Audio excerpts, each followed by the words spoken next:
Évangile de Jésus-Christ selon saint Matthieu, chapitre 10, verset 34 au chapitre 11, verset 1. En ce temps-là, Jésus disait à ses apôtres : « Ne pensez pas que je sois venu apporter la paix sur la terre. Je ne suis pas venu apporter la paix, mais le glaive. Oui, je suis venu séparer l'homme de son père, la fille de sa mère, la belle-fille de sa belle-mère. On aura pour ennemis les gens de sa propre maison.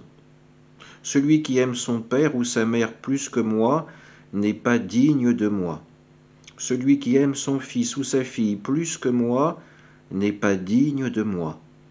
Celui qui ne prend pas sa croix et ne me suit pas n'est pas digne de moi. Qui a trouvé sa vie la perdra. Qui a perdu sa vie à cause de moi la trouvera. Qui vous accueille m'accueille, et qui m'accueille accueille celui qui m'a envoyé. Qui accueille un prophète en sa qualité de prophète recevra une récompense de prophète. Qui accueille un homme juste en sa qualité de juste recevra une récompense de juste.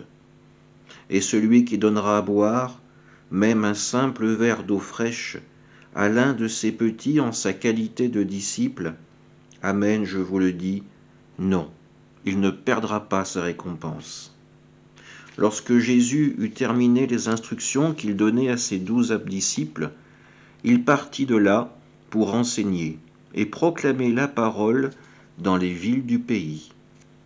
Acclamons la parole de Dieu. Des paroles qui peuvent être dures à entendre. Jésus demande à ses disciples ce qui ressemble à un amour exclusif. N'aimer que Jésus seul, ne vivre que pour Jésus seul. Pourtant, si nous comprenons les paroles que Jésus prononce aujourd'hui, nous réalisons que cet amour exclusif ne nous enferme pas dans notre relation au Christ, mais nous ouvre également sur les autres. Ces apôtres qui vont partir en mission, ils le font par amour de Dieu, par amour du Christ, mais aussi par amour pour tous ceux et celles à qui ils vont être envoyés.